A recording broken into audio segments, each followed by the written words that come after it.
Bonsoir. La France, Bonsoir, elle se retrouve entraînée dans la guerre. Oui, tout a commencé le 1er mars dernier lorsque un drone iranien a frappé la base navale française d'Al Salam dans le port Zayed d'Abu Dhabi. 2 jours plus tard, des rafales supplémentaires étaient envoyées sur la base aérienne 104 de l'armée de l'air française aux Émirats arabes unis. Il faut savoir que Paris et Abu Dhabi sont liés par des accords de défense depuis le 18 janvier 1995. Des accords qui prévoient qu'en cas d'agression extérieure contre les Émirats, les deux pays se concertent et la France peut apporter son assistance. Cette coopération s'est renforcée en 2009 sous Nicolas Sarkozy lorsqu'il a décidé d'une présence militaire française permanente aux Émirats arabes unis. En tout, la France compte 5000 militaires au Moyen-Orient, dont 900 dans ce pays du Golfe, répartis sur 3 bases aériennes, navales et terrestres. Paris y stationne plusieurs, César, voilà. On les voit ici, les Césars, on voit ici des Charles Leclerc et également des avions de combat Rafale. Ce sont ces avions de combat Rafale que l'on voit ici tout à gauche qui neutralisent les missiles et les drones tirés par Téhéran. Et alors, est-ce que l'on sait, Cécile, combien de drones la France a interceptés depuis le 28 février dernier ? Non, car ces données sont classées secret défense, mais on sait qu'il y en a eu plusieurs dizaines. Comment ? En tirant, des missiles RR Mika. Mika pour missiles d'interception, de combat et d'autodéfense. Ce sont des missiles complexes RR, donc à courte et moyenne portée, qui peuvent atteindre la vitesse Mach 4. Ça veut dire 4 fois la vitesse du son. Ça fait environ 4800 km/h. La charge explosive du Mika est de 12 kg. Donc clairement, il peut envoyer au tapis n'importe quel avion de combat ennemi.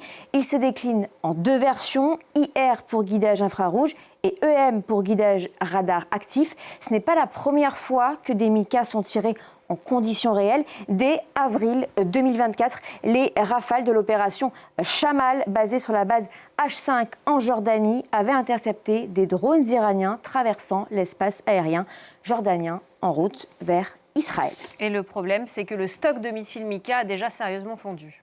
Oui, car si notre savoir-faire est indéniable, nos stocks sont très échantillonnaires et ce n'est pas nouveau pour nos armées. La France a toujours eu des stocks relativement bas et en plus, il faut plusieurs mois pour les fabriquer. Les missiles, donc Mika, sont fabriqués à Celles-Saint-Denis, dans le Loir-et-Cher, par MBDA, qui est le leader européen dans la conception de missiles et de systèmes de missiles. Avec la guerre en Ukraine, MBDA a déjà considérablement augmenté la cadence. Résultat, entre la commande et la livraison, alors qu'il s'est écoulé 36 mois il y a encore peu de temps, on est désormais à 24 mois pour un Mika.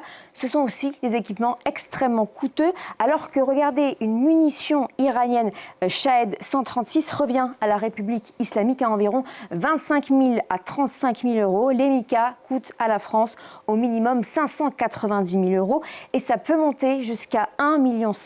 En décembre, donc un peu avant la guerre au Moyen-Orient, Sébastien Lecornu avait déjà visé 1,5 milliard d'euros de commandes supplémentaires de munitions d'ici 2027. Sébastien Lecornu qui sera donc en réunion demain mardi et certains parlent de réunion de crise.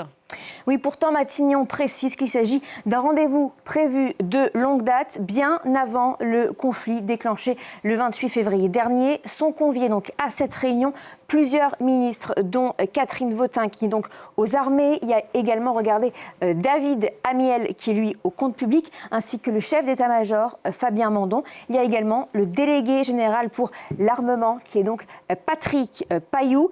Par contre, les industriels comme MBDA ne sont pas conviés. On voit qu'il y a urgence car le 11 mars dernier, il y avait déjà eu une réunion de Sébastien Lecornu avec notamment l'état-major des armées et la direction de MBDA. Urgence aussi car les Américains tirent beaucoup de missiles et puisent dans leur stock eux aussi. Le risque, c'est que l'on puisse encore moins compter sur eux pour l'Ukraine et que du coup, par effet de domino, l'Europe soit amenée à compenser. Du coup, ce mardi, le Premier ministre pourrait aussi demander au secteur privé, aux fonds d'investissement et aux banquiers de participer à l'effort de guerre.